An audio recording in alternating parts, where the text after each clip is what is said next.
ओम शांति। भगवत गीता श्लोक क्लास में आज का श्लोक है 10वें अध्याय का 37वां अध्याय 10 का श्लोक नंबर 37।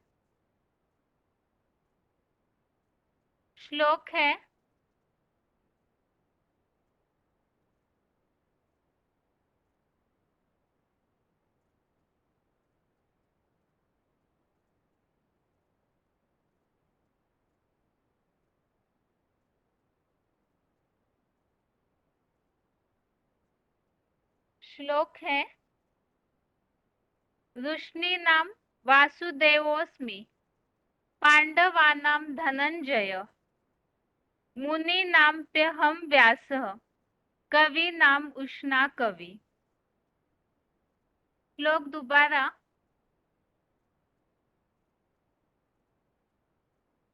ऋष्णीनां वासुदेवोऽस्मि पांडवानां धनंजयः मुनीनाम्प्यहं व्यासः कवीनाम उष्णा कवि। श्लोक का संधि विच्छेद है ऋष्णीनाम वासुदेवः अस्मि पांडवानां धनंजयः मुनीनाम अपि अहम व्यासः कवीनाम उष्णा कवि। श्लोक का संधि विच्छेद दोबारा। ऋष्णीनाम वासुदेव अस्मि पांडवानां धनंजयः मुनीनाम अपि अहम व्यासः कवीनाम उष्णा कवि।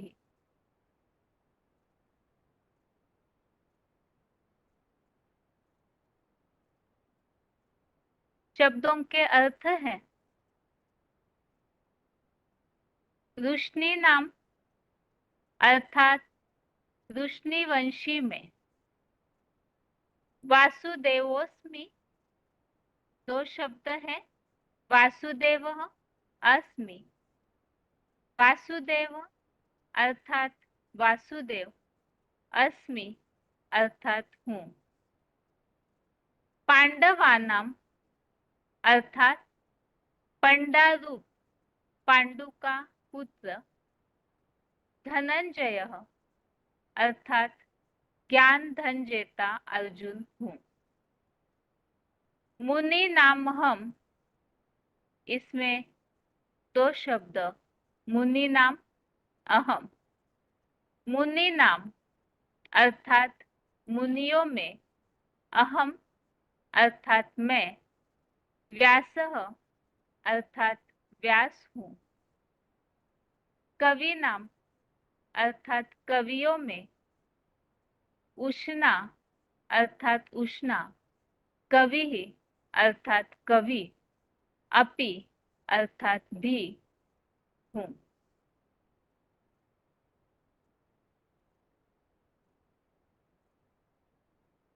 शब्दों के अर्थ दोबारा। ऋष्णि नाम अर्थात ऋष्णि वंशी में। वासुदेवोस्मि, इसमें दो शब्द है वासुदेव अस्मि। वासुदेव अर्थात वासुदेव, अस्मि अर्थात हूँ। पांडवानाम अर्थात पंडारू पांडु का पुत्र। धनंजय अर्थात ज्ञान धन जेता अर्जुन हूँ। मुनि नाम अहम, मुनि नाम और अहम दो शब्द है। मुनि नाम अर्थात मुनियों में, अहम अर्थात मैं। व्यासः अर्थात व्यास हूँ।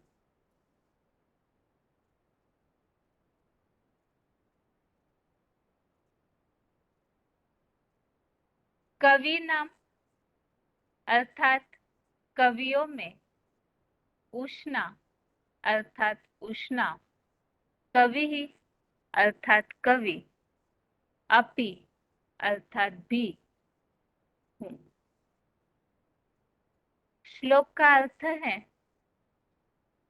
वृष्णिवंशी में वासुदेव हूँ, पंडा रूप पांडु का पुत्र, ज्ञान धन जेता अर्जुन हूँ, मुनियों में मैं व्यास हूँ, कवियों में उष्णा कवि भी हूँ। तो इस श्लोक में अगली विभूतियां बताई हुई है। इसमें बताया है रुष्णी नाम, रुष्णिवंशी में। रुष्णिवंशी अर्थात क्या, उसका क्लैरिफिकेशन में अर्थ समझाया है। जैसे शास्त्रों में दिखाया जाता है, रुष्णिवंशी अर्थात यादव, और उसमें वासुदेव उनका हेड दिखाया जाता है। शास्त्रों में तो श्री कृष्ण के लिए वासुदेव समझा जाता है, लेकिन यहाँ हम इस विभूति के उल्लेख के द्वारा ये समझेंगे कि वासुदेव वास्तव में महादेव के लिए कहा जाता है। तो रुष्णिवंशी में वासुदेव हूँ, पंडा रूप पांडु का पुत्र। पंडा अर्थात भक्ति मार्ग में ऐसे देखा जाता है कि जो तीर्थ यात्रा वगैरह करते हैं तो उन्हें रास्ता दिखाने का काम पंडा करते हैं। तो वो तो भक्ति मार्ग के तीर्थों तक पहुंचाते हैं।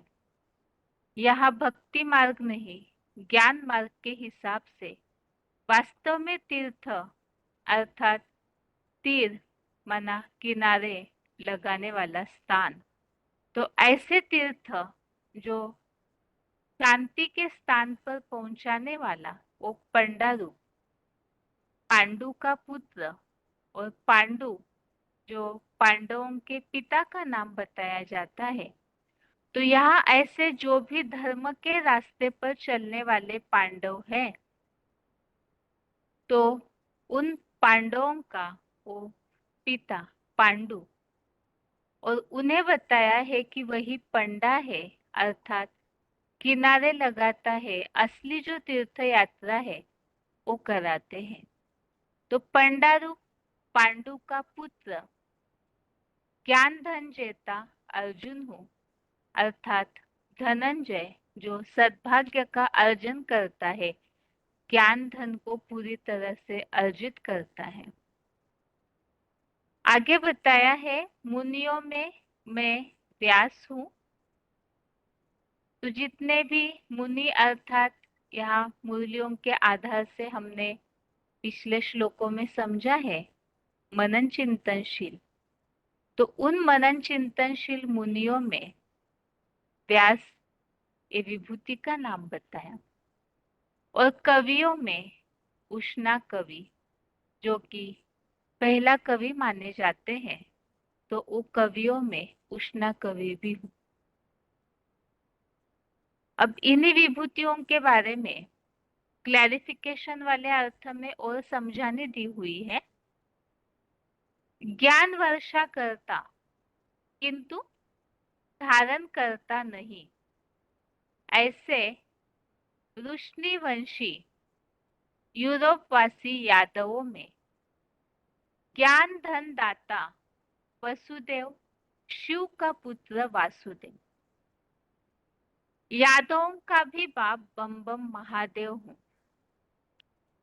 ब्रह्मलोकीय मार्गदर्शी पंडा रूप पांडु का पुत्र, ज्ञान धन जेता अर्जुन हूँ। द्वापर के मननशील मुनियों में मैं कपिल की आत्मा व्यास हूँ, और कवियों में शुक्रानु विद्या का आचार्य और हिंसा युक्त कामी असुरों का गुरु उष्णा कवि भी हूँ।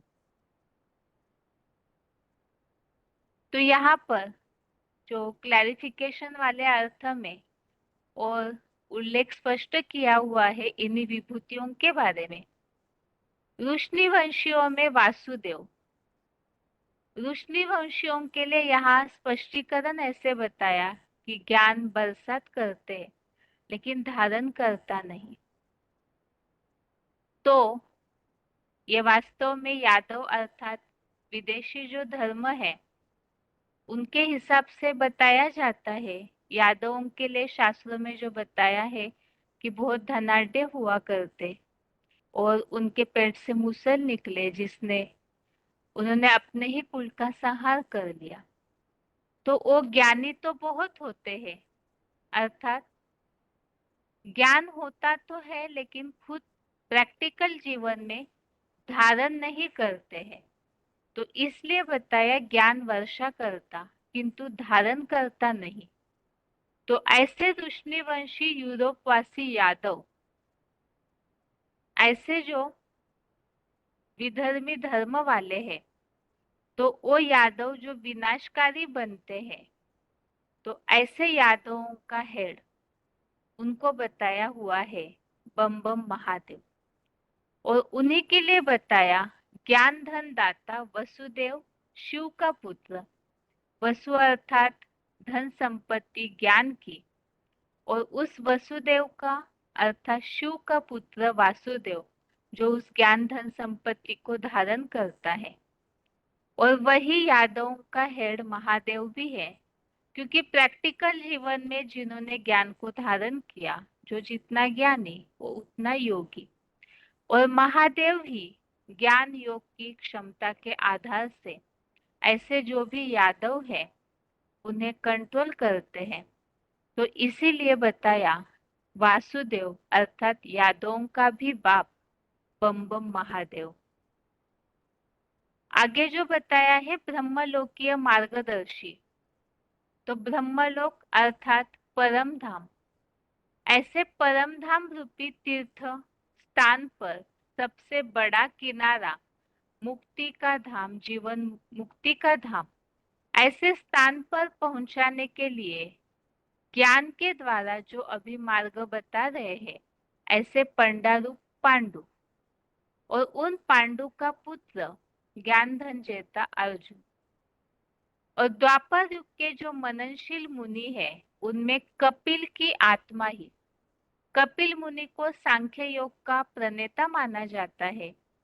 तो सांख्य अर्थात ही पूरी व्याख्या सहित ज्ञान, तो मनन चिंतन के द्वारा ही इतना व्याख्या सहित ज्ञान दिया जा सकता है। और वो कपिल मुनि की आत्मा ही व्यास है जो विशेष रूप से आसन लगा करके ज्ञान के लिए ही बैठे रहती है। तो द्वापर युग से व्यास के रूप में, चाहे कपिल के रूप में, तुलसीदास के रूप में, वाल्मीकि के रूप में, वही आत्मा मनन चिंतनशील बन करके संसार के लिए ज्ञान प्रकाश का कार्य करती है। और आगे बताया हुआ है कवियों में उष्णा कवि। तो ये बताया है जो आसुरी संप्रदाय वाले हैं उनके गुरु शुक्राचार्य।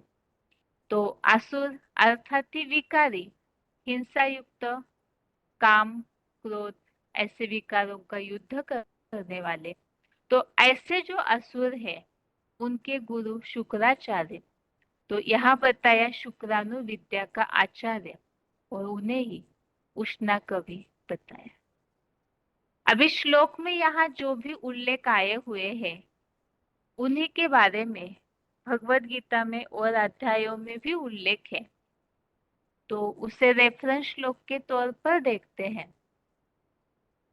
सबसे पहला रेफरेंस श्लोक है 7वें अध्याय का 19, अध्याय 7 का श्लोक नंबर 19।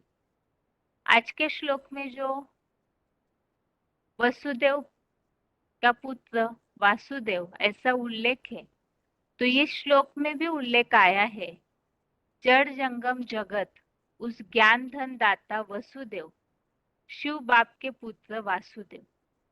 तो यहाँ वासुदेव का उल्लेख शिव बाप का पुत्र, और वही बताया है वो ऐसा महान आत्मा महादेव, एक मुखी रुद्राक्ष संसार भर में बड़ा दुर्लभ है। तो वो वासुदेव, वसुदेव का पुत्र वासुदेव अर्थात ही महादेव है। आगे है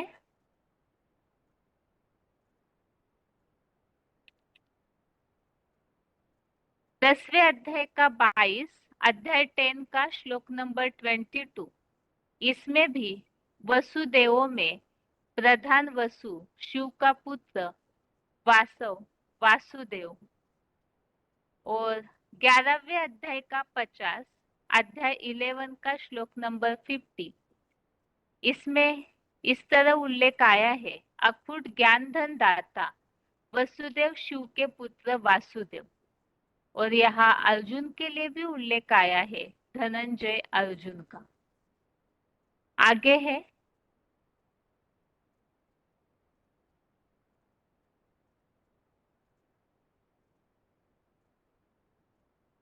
पहले अध्याय का 15वां अध्याय 1 का श्लोक नंबर 15 में धनंजय के रूप में ज्ञान धन जेता होने से योग बल द्वारा विश्व विजेता अर्जुन।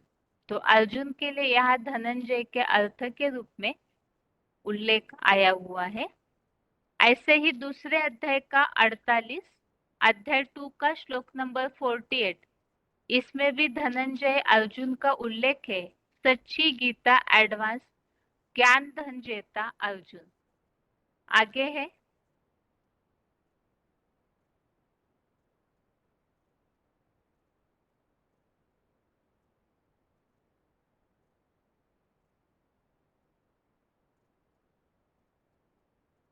दूसरे अध्याय का 49, अध्याय 2 का श्लोक नंबर 49। हे ज्ञान धन जेता अर्जुन,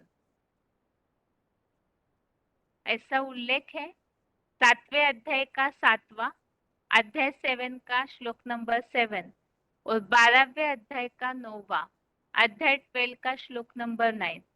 इन सारे श्लोकों में ही अर्जुन के लिए धनंजय और अर्थ में ज्ञान धन जेता अर्जुन के रूप में उल्लेख आया हुआ है। आगे है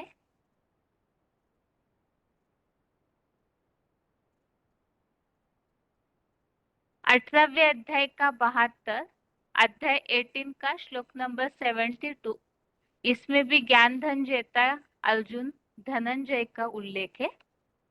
और 10वें अध्याय का 13 और 26, अध्याय 10 का श्लोक नंबर 13 और 26, इसमें उल्लेख आया हुआ है व्यास का, जो बताया है जग प्रसिद्ध कपिल मुनि वेद व्यास। और मतलब कपिल मुनि ही वेद व्यास भी है, ऐसा उल्लेख यहाँ स्पष्ट होता है। और 10वें अध्याय का 26, अध्याय 10 का श्लोक नंबर 26 में इस तरह का उल्लेख दिखने में आता है।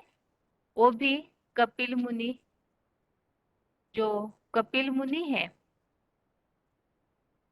मनन चिंतनशील सिद्धों में कपिल के ही बसाए कांपिल्य नगर का सांख्य वेत्ता कपिल मुनि। तो कपिल मुनि ही व्यास है, ये आज के श्लोक में हमने समझा है।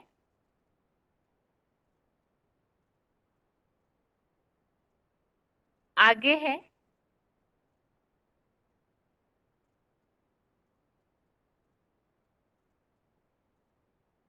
चौथे अध्याय का 28, अध्याय 4 का श्लोक नंबर 28।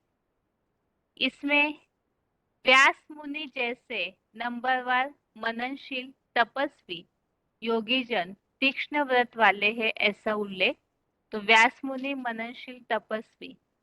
और 15वें अध्याय का 15वां, अध्याय 15 का श्लोक नंबर 15, इसमें उल्लेख आया है, द्वापर से वेद ज्ञाता भी मैं ही वेद व्यास शिव बाबा हूँ। तो जो यहाँ मुकर्रर तनधारी के रूप में पार्ट बजाते हैं, तो वही आत्मा वास्तव में इस तरह से वेद व्यास द्वापर युग से बनती है। तो आज के अध्याय में जिन भी विभूतियों का उल्लेख आया हुआ है, तो उन्हें हमने रेफरेंस श्लोक में गीता में भी अलग अलग अध्यायों में जो उल्लेख आया हुआ है उसे हमने देखा। और आज के श्लोक में जिन विभूतियों के नाम आए हुए हैं, एक तो वृष्णिवंशी में वासुदेव। वास्तव में वासुदेव भक्ति मार्ग वालों ने श्री कृष्ण के लिए माना जाए, लेकिन यहाँ हम पॉइंट्स के आधार से स्पष्ट समझेंगे कि वासुदेव वास्तव में महादेव का ही गायन है। और पंडारूप पांडु का पुत्र ज्ञानधन जेता अर्जुन, तो ये पंडारूप पांडु का पुत्र पंडा और पांडु और किस तरह से ब्रह्मलोकीय मार्गदर्शी है उससे भी हम पॉइंट से समझते हैं। और इसके अलावा कपिल मुनि ही व्यास है, तो द्वापर युग से किस तरह वो मनन चिंतन में लगे रहते हैं उसे भी हम पॉइंट्स के द्वारा समझेंगे। और इसके अलावा शुक्रानुविद्या के आचार्य शुक्राचार्य किस तरह से और क्या कार्य करते हैं उसे भी हम समझेंगे। अभी आगे है उच्चारण, उसके बाद पॉइंट्स। वृष्णीनां वासुदेवोऽस्मि पाण्डवानां धनञ्जय मुनीनामप्यहं व्यासः कवीनामुशना कवि। ज्ञान वर्षा करता किंतु धारण करता नहीं, ऐसे वृष्णिवंशी यूरोपवासी यादवों में ज्ञानधन दाता वसुदेव शिव का पुत्र वासुदेव अर्थात यादवों का भी बाप बम्बम महादेव हूँ। ब्रह्मलोकीय मार्गदर्शी पंडा रूप पांडु का पुत्र ज्ञानधन जेता अर्जुन। द्वापुर के मननशील मुनियों में मैं कपिल की आत्मा व्यास हूँ और कवियों में शुक्राणु विद्या का आचार्य और हिंसा युक्त कामी असुरों का गुरु उष्णा कवि भी हूँ। वृष्णीनां वासुदेवोऽस्मि पाण्डवानां धनञ्जय मुनीनामप्यहं व्यासः कवीनामुशना कवि। ज्ञान वर्षा करता किंतु धारण करता नहीं, ऐसे वृष्णिवंशी यूरोपवासी यादवों में ज्ञानधन दाता वसुदेव शिव का पुत्र वासुदेव अर्थात यादवों का भी बाप बम्बम महादेव हूँ। ब्रह्मलोकीय मार्गदर्शी पंडा रूप पांडु का पुत्र ज्ञानधन जेता अर्जुन। द्वापुर के मननशील मुनियों में मैं कपिल की आत्मा व्यास हूँ और कवियों में शुक्राणु विद्या का आचार्य और हिंसा युक्त कामी असुरों का गुरु उष्णा कवि भी हूँ। आगे है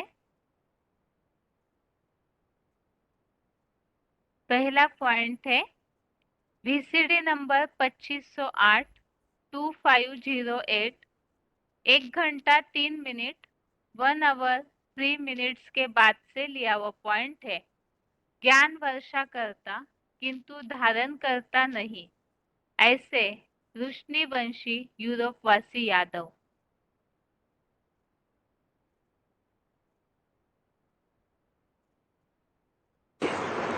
तो ये मिसाइल से निकले हैं, ये मिसाइल रूपी मूसल यादवों के पेट में से निकलते हैं। यादवों को शास्त्रों में लिखा है वृष्णिवंशी, या ज्ञान बरसात करने वालों का वंश, या ज्ञान की बरसात बहुत करते हैं, बाकी समझते कुछ भी नहीं। उनका जो मुख्य स्थान है उसका नाम दे दिया है बहुत ज्ञान का लेन देन करता है।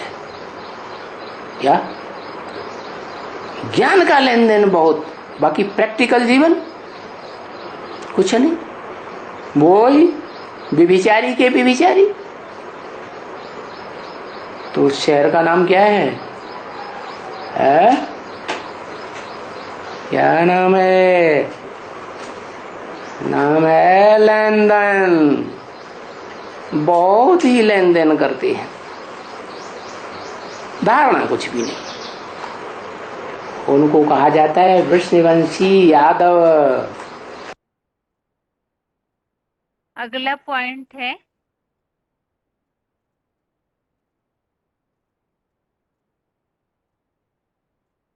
वीसीडी नंबर 2349 2349 2 घंटा 17 मिनट 2 आवर्स 17 मिनट्स के बाद से लिया हुआ पॉइंट है। ज्ञान धन दाता Vasudev Shiv.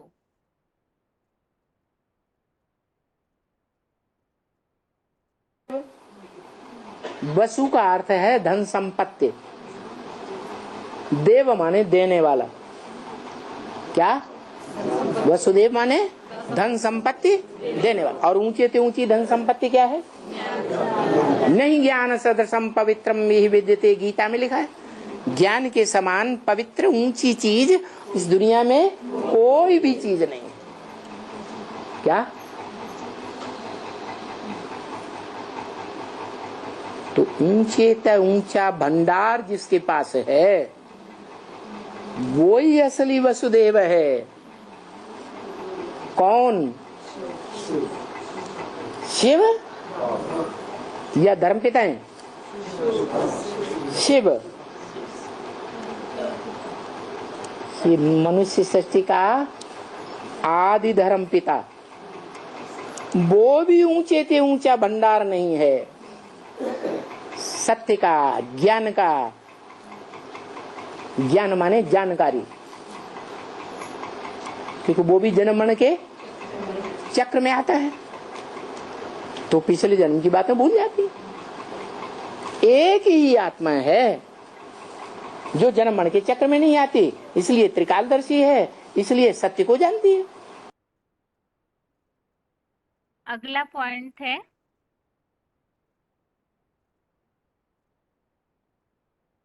VCD number 1797 1797 48 minute 48 minutes के बाद से लिया हुआ पॉइंट है। वसुदेव का पुत्र वासुदेव महादेव।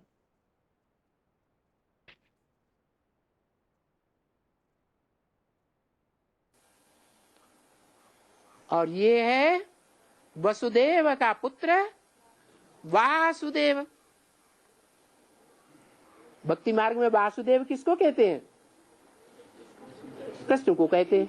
उन्होंने तो कृष्ण को भगवान मान लिया, लेकिन वास्तव में वासुदेव कौन हुआ? जो वसुदेव का पुत्र है। वसु माने धन संपत्ति, ज्ञान की धन संपत्ति देने वाला।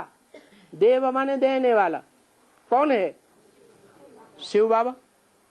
तो शिव बाबा अपने पुत्र वासुदेव, ब्रह्मा का पुत्र ब्राह्मण, विष्णु का पुत्र वैष्णव, जिन का पुत्र जैन, एक मात्रा बच्चे के अर्थ में बढ़ती है।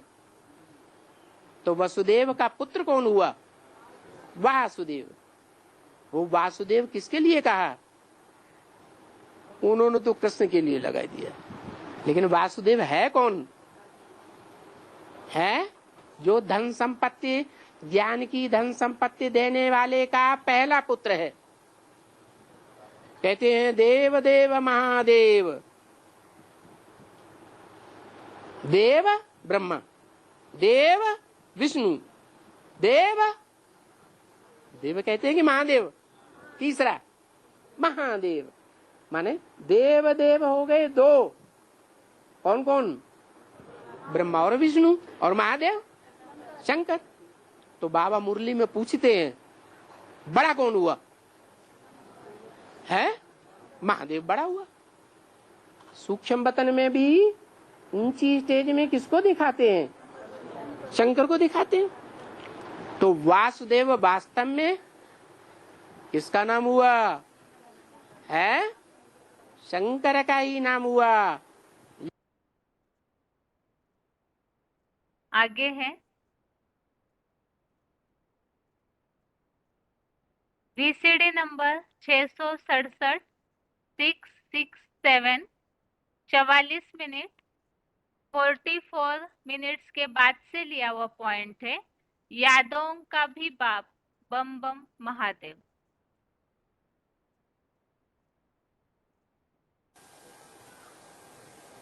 यादवों के पेट से मूसल निकले, उन मूसलों से वो आपस में युद्ध करके उन्होंने सारे संसार को नष्ट कर दिया, खुद के वंश को ही खत्म कर दिया। लेकिन सच्चा अर्थ तो परमपिता परमात्मा ही आकर के बताता है। शास्त्रों का सार क्या है वो भगवान के अलावा कोई नहीं बता सकता। वो स्वयं इस सृष्टि का सार है।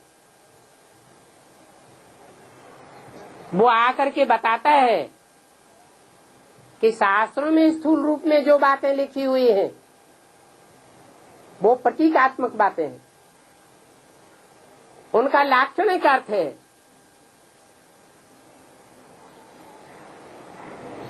पेट में से मूसल नहीं निकलते, ये बुद्ध रूपी पेट है जिसमें से मिसाइल से निकलते हैं। ये रूस और अमेरिका रूपी यादव हैं जो बड़े बड़े धनाढ्य होते थे, बहुत शराबी होते थे और बड़े मगरूर होते थे। उनके बुद्ध रूपी पेट से ये मिसाइल से निकले हैं। जब क्रोध में आवेंगे तो सारी दुनिया को चपेट में ले लेंगे।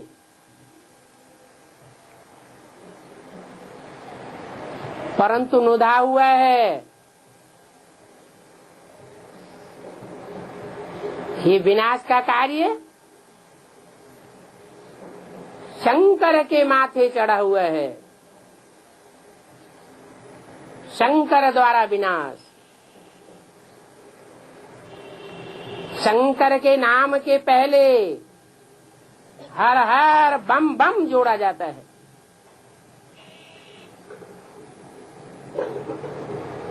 ये बम शब्द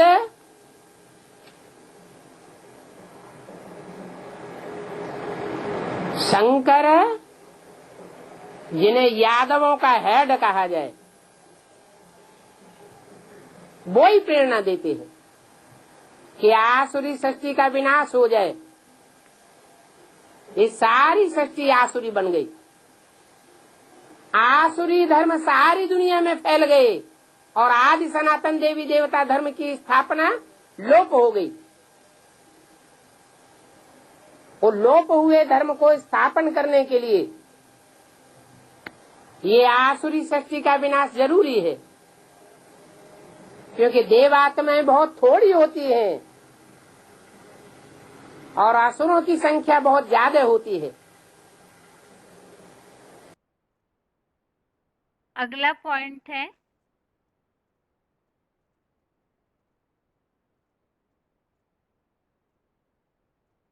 BCD number 1004, BCD number 1004, 52 minute 52 minutes के बाद से लिया हुआ पॉइंट है। ब्रह्मलोकीय मार्गदर्शी पंडा।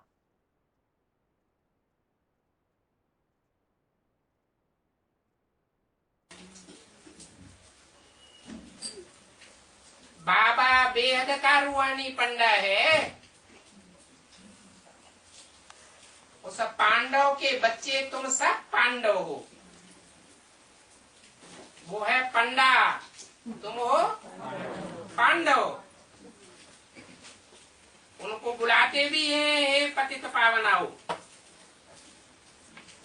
हमको पावन बना करके इस पतित दुनिया से वापस ले चलो।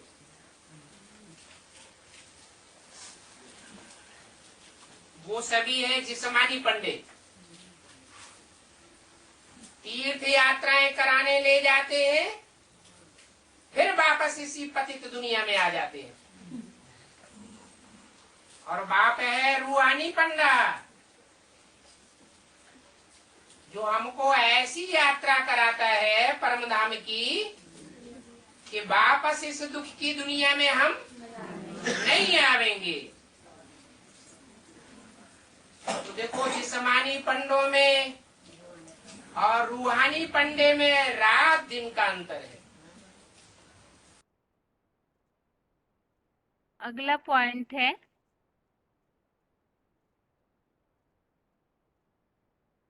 ज्ञान धन जेता Arjun, BCD number 2412 2412 42 minute 42 minutes के बाद से लिया हुआ point.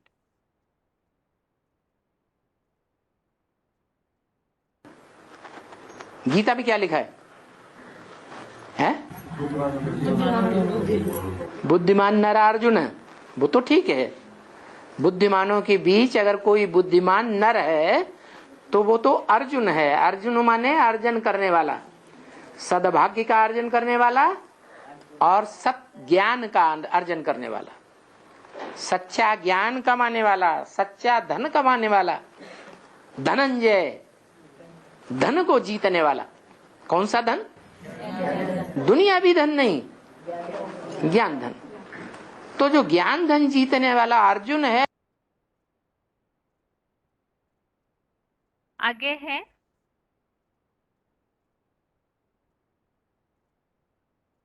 BCD number 2344 2344 29 minute 29 minutes के बाद से लिया हुआ पॉइंट है द्वापर के मननशील मुनियों में व्यास।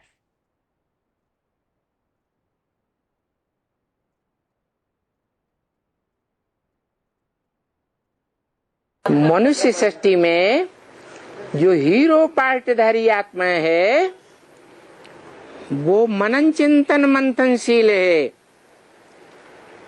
सबसे जास्ती मनुष्य आत्माओं के बीच। और आत्माओं के बीच है जो आत्माएं हैं, उन आत्माओं के बीच जो सबसे पावरफुल आत्मा है, जिसकी आत्मा का ही नाम शिव है, उसका शरीर है होता है? होता ही नहीं। शरीर नहीं होता है तो शरीर की 9 इंद्रियां भी नहीं होती। तो शरीर की 9 इंद्रियों में से जो बड़े से बड़ी पावरफुल इंद्रिय है कौन सी? मन, वो भी नहीं होता। तो उसे सोचने की दरकार है? नहीं है, वो तो असोचता है। और फिर सबसे बड़ा सोचता कौन है? मनुष्य सृष्टि का बाप सबसे बड़ा सोचता, मनन चिंतन करता,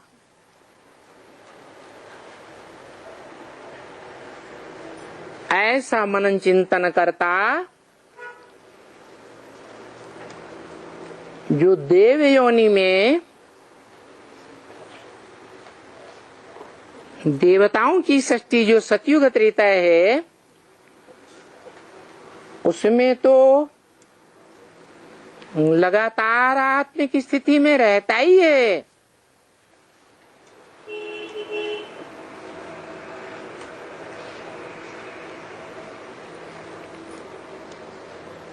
आत्मिक स्थिति से बाहर जाता ही नहीं। माना आत्मा चंचल होती ही नहीं। परंतु द्वैतवादी द्वापर युग से वो आत्मा सबसे जास्ती मन चलाने वाली बनती है या और मनुष्य आत्माओं के मुकाबले कम मन चिंतनशील बनती है? हाँ, तो सबसे जास्ती मनन चिंतन मंथनशील होने के कारण उसका हिस्ट्री में नाम भी रहा होगा। काम के आधार पर नाम होता है ना, है? तो बताओ द्वापर के आदि में उस आत्मा का क्या नाम रहा होगा? हाँ, वि माने विशेष, आस माने बैठ गया। किस विशेष काम के लिए बैठ गया?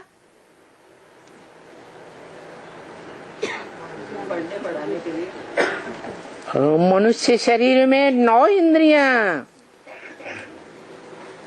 उनमें जो सबसे श्रेष्ठ इंद्रिय है कौन सी?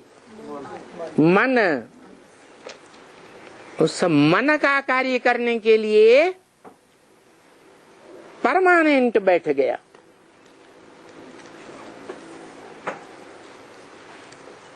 तो उसका नाम पड़ा विआस, विशेष रूप से बैठ गया। क्योंकि साधारण जो इंद्रियां हैं, कर्म इंद्रियां और थोड़ी श्रेष्ठ ज्ञान इंद्रियां, उनका कार्य करने वाली तो बहुत आत्माएं हैं, लेकिन श्रेष्ठ ते श्रेष्ठ इंद्रिय जो मन है, उस मन का कार्य करने वाली सिर्फ कौन सी इंद्रिय? और उस इंद्रिय का काम करने वाला कौन सा व्यक्ति? जिसका काम के आधार पर नाम पड़ा व्यास। क्या काम किया?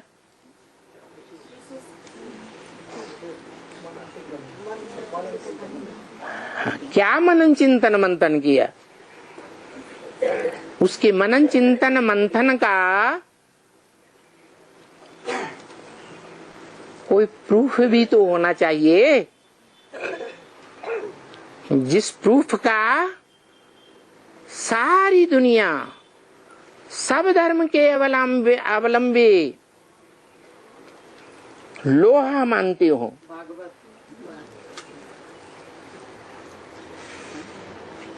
भागवत तो बाद में बनाया हुआ पुराण है। पुराणों से भी पहले उपनिषद बने। पुराणों में भी वेदों की व्याख्या है, बड़ी लंबी चौड़ी व्याख्या है, जिनमें मुख्य है महाभारत पुराण, भागवत पुराण और रामायण पुराण। लेकिन पुराणों से भी पहले वेदों की व्याख्या हुई है या नहीं हुई है? है? हुई है। उन व्याख्याओं का नाम है उपनिषद। और उपनिषदों में भी व्याख्या है।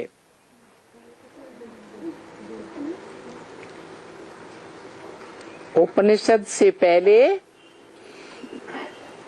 शतपथ ब्राह्मण आदि लिखे गए।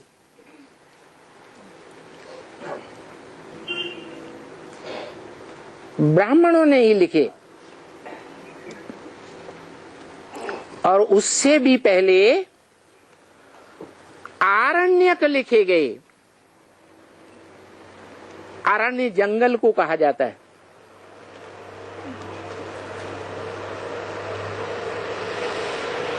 जो जीवन भर जंगल में रह करके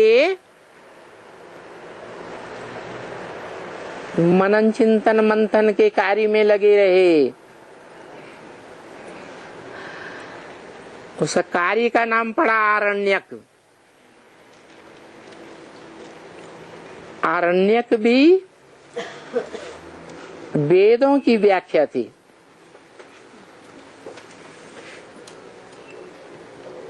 और वेद लिखने के काम में नाम तो प्रसिद्ध ही है। किसका है? हाँ, वेद व्यास कहा जाता है।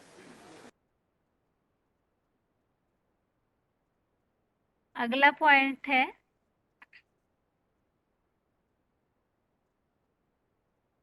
VCD नंबर 2408 2408 2 घंटा 36 मिनट 2 आवर्स 36 मिनट्स के बाद से लिया हुआ पॉइंट है कपिल की आत्मा व्यास।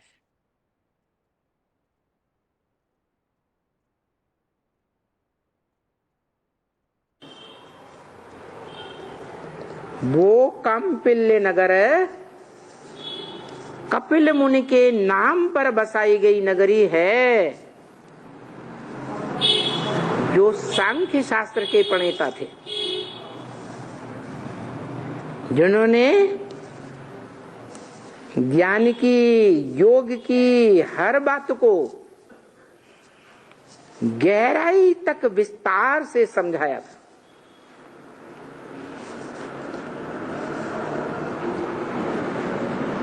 सिद्ध प्राप्त, योग से सिद्धियां मिलती है ना, रिद्धियां मिलती है ना, तो रिद्धि और सिद्धि प्राप्त करने वालों में कपिल मुनि का नाम प्रसिद्ध है। व्यास का भी नाम प्रसिद्ध है।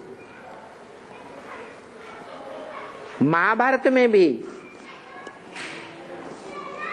चाहे कौरव हो चाहे पांडव हो और चाहे यादवों का हेड है, हाँ हेड हो, सबके बीच में उसकी मान्यता थी। किसकी है? व्यास की।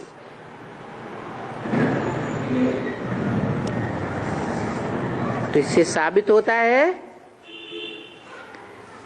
कि वो व्यास, वो कपिल मुनि कोई दूसरा नहीं है, ज्ञान में ही लगा रहने वाली आत्मा है। चाहे वाल्मीकि के रूप में हो चाहे तुलसीदास के रूप में हो।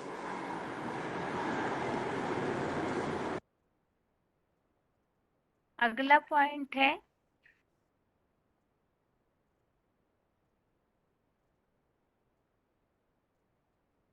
VCD नंबर 2724 2724 24 मिनट 24 मिनट्स के बाद से लिया हुआ पॉइंट है शुक्राणु विद्या का आचार्य और हिंसा युक्त कामी असुरों का गुरु।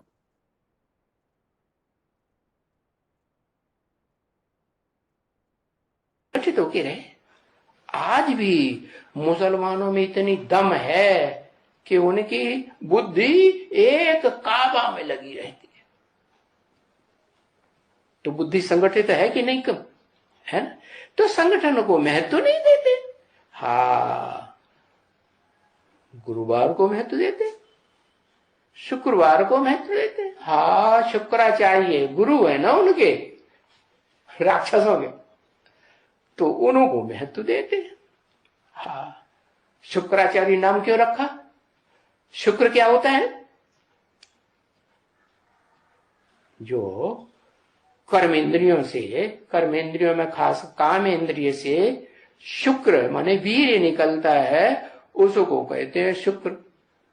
और शुक्र का आचार्य क्या? ये धंधा सिखाने वाला है क्या? हाँ, वो यादगार है दुनिया में। तो पूछा जाए तब बताओ ना। वो यादगार है दुनिया में कि तारा बना हुआ है। कौन सा?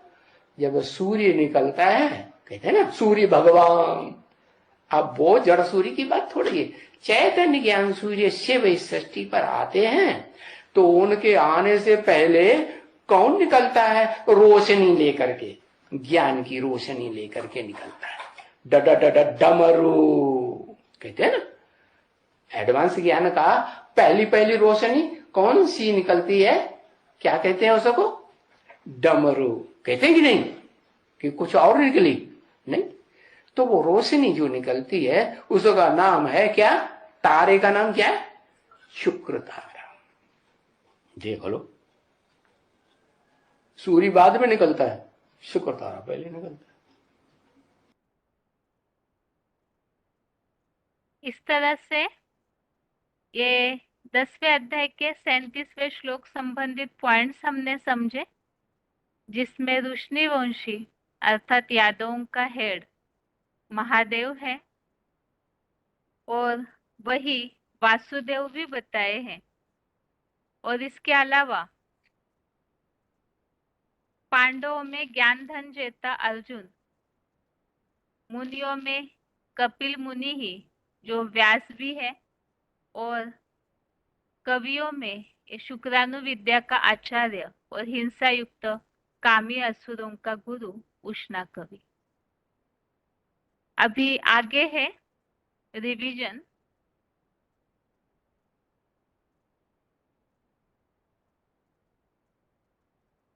आज के श्लोक में ज्यादा पॉइंट्स होने के कारण केवल एक ही श्लोक रिवीजन के लिए है।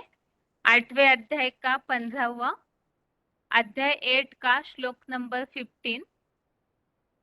और इसके पहले के श्लोकों में हमने ये बात समझी है भगवान को याद करना क्यों जरूरी है।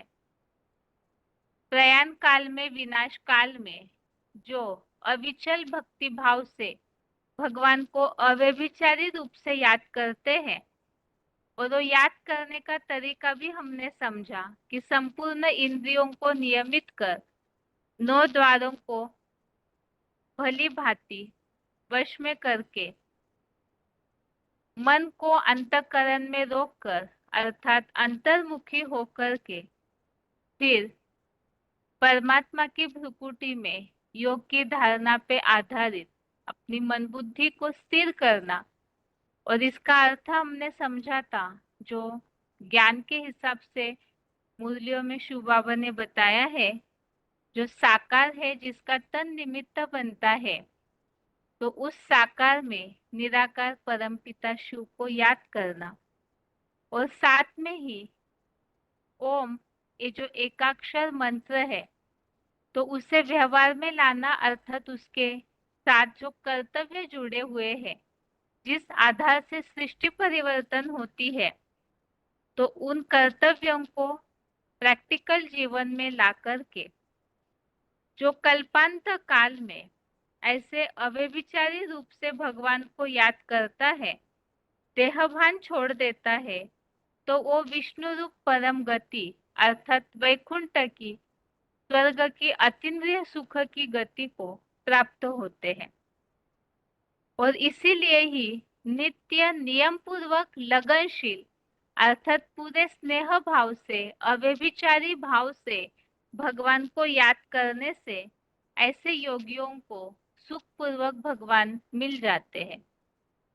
अब भगवान मिलने के बाद क्या होता है उसके बारे में इस 15वें श्लोक में बताया है।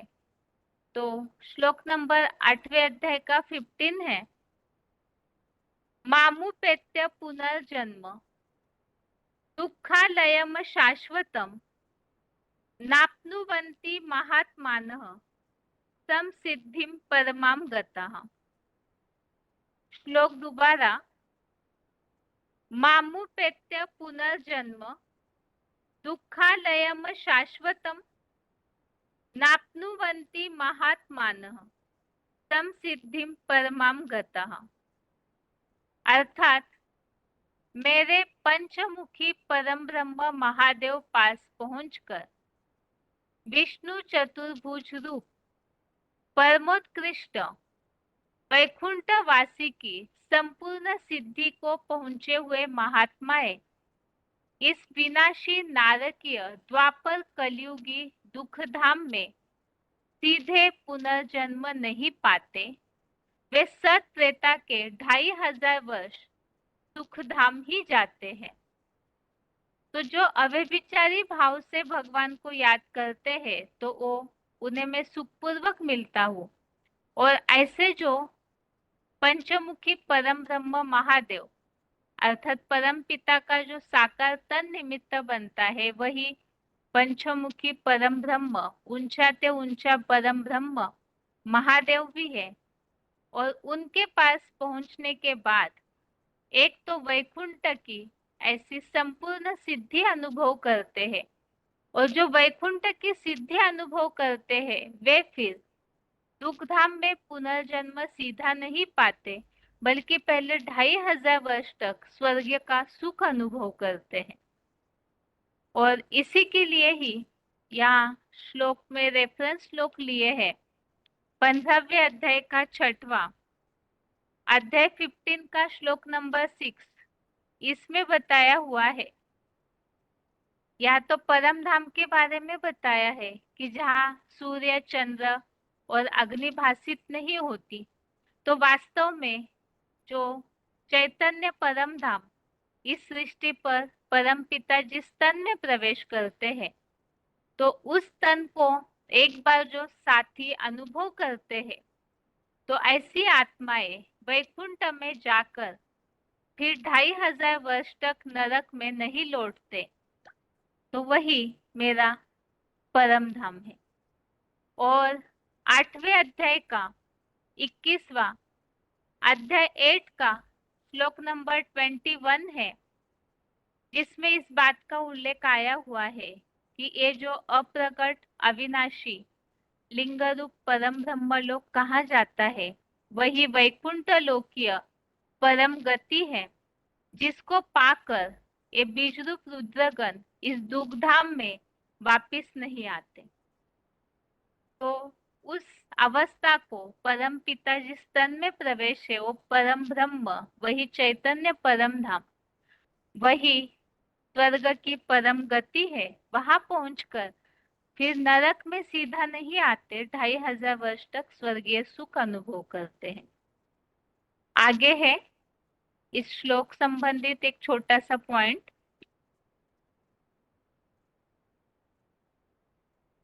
परम ब्रह्म के पास पहुंचकर महात्माएं दुखधाम में पुनर्जन्म नहीं लेते। बीसीडी नंबर 2550 2550 54 मिनट 54 मिनट्स के बाद से लिया हुआ पॉइंट।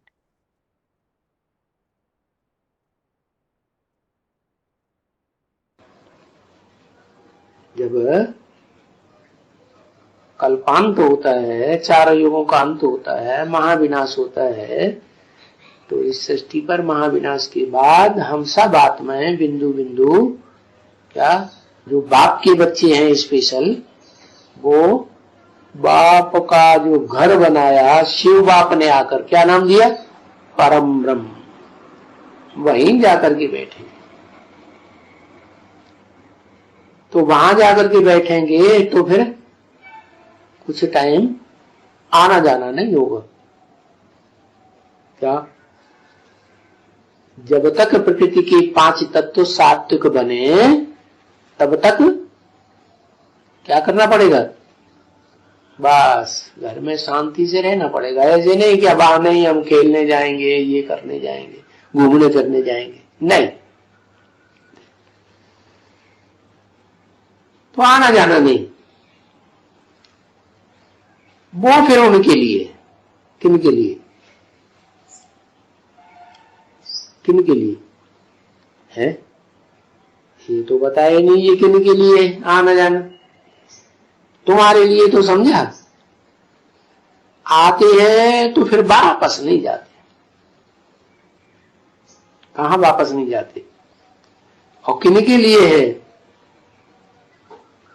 उनके लिए है जो नरक की दुनिया से ही आते हैं और फिर नरक की दुनिया में ही उनको वापस जाना। तुम कहां जाओगे, तुम तो सुख की दुनिया में सुखधाम में जाओगे, तुमको दुखधाम में नहीं जाना। तो जो आए हैं उनको वापस नहीं जाना है। जैसे गीता में लिखा हुआ है, वो धाम है जहां सूरज चांद सितारों का प्रकाश नहीं पहुंचता, तद्धाम परमम मम, जहां जाकर के आत्माएं फिर वापस इस दुखी संसार में, नारकीय दुनिया में, कलयुग द्वापर में नहीं लौटते। हाँ, तो फिर हम वापस नहीं जाते। तो जब तक हम पूरा पाठ पिछाड़ी तक में अदा करें क्या सुख की दुनिया का, क्योंकि सबका पार्ट उनमें हुआ है ना इस ड्रामा के अंदर। कोई स्वर्ग में शुरुआत में ही पहुंच जाएंगे, कोई बीच में पहुंचेंगे, कोई त्रेता के अंत में पहुंचेंगे। पार्ट अपना अपना नुदा हुआ है रंगमंच पर जाकर के पार्ट बजाने का। तो तुमको अभी नरक की दुनिया में वापस नहीं जाना। तो फिर क्या करना है? नहीं जाना है तो क्या करना है? शांति से कुछ समय निद्रा लेंगे कि नहीं है? ये तो 8वें अध्याय के 15वें श्लोक संबंधित पॉइंट और रिवीजन हुई। अभी एक बार आज का श्लोक।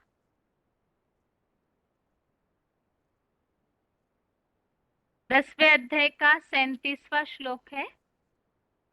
वृष्णीनां वासुदेवोऽस्मि पांडवानां धनंजयः मुनीनाम्प्यहं व्यासः कवीनाम उष्णा कवि।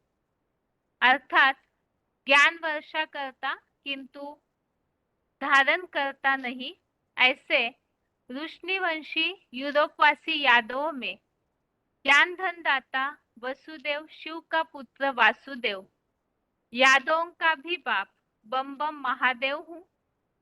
ब्रह्मलोकीय मार्गदर्शी पंडारूप पांडु का पुत्र ज्ञान धन जेता अर्जुन हूँ। द्वापर के मननशील मुनियों में मैं कपिल की आत्मा व्यास हूँ और कवियों में शुक्रानु विद्या का आचार्य और हिंसा युक्त कामी असुरों का गुरु उष्णा कवि भी हूँ। और इस संबंधित हमने रेफरेंस श्लोक देखे थे। एक तो वासुदेव का उल्लेख जहां आया हुआ है 7वें अध्याय का 19, अध्याय 7 का श्लोक नंबर 19। आगे है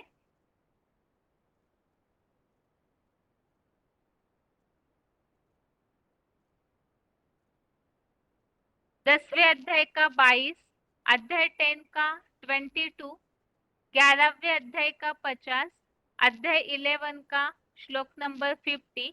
इन दोनों श्लोकों में भी वसुदेव पुत्र वासुदेव का उल्लेख है। आगे है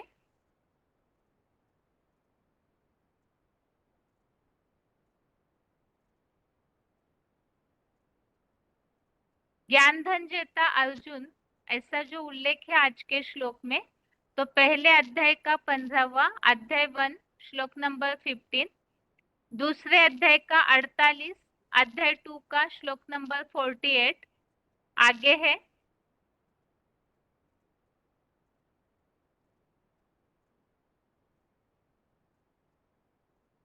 दूसरे अध्याय का 49, अध्याय 2 का 49, 7वें अध्याय का 7वां, अध्याय 7 का 7, 12वें अध्याय का 9वां, अध्याय 12 का श्लोक नंबर 9।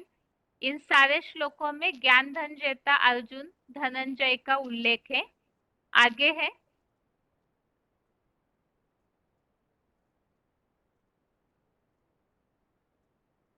अठारहवें अध्याय का 72, अध्याय 18 का 72, इसमें भी ज्ञान धन जेता अर्जुन का उल्लेख है। और कपिल मुनि वेद व्यास के लिए 10वें अध्याय का 13 और 26, अध्याय 10 का श्लोक नंबर 13 और 26। आगे है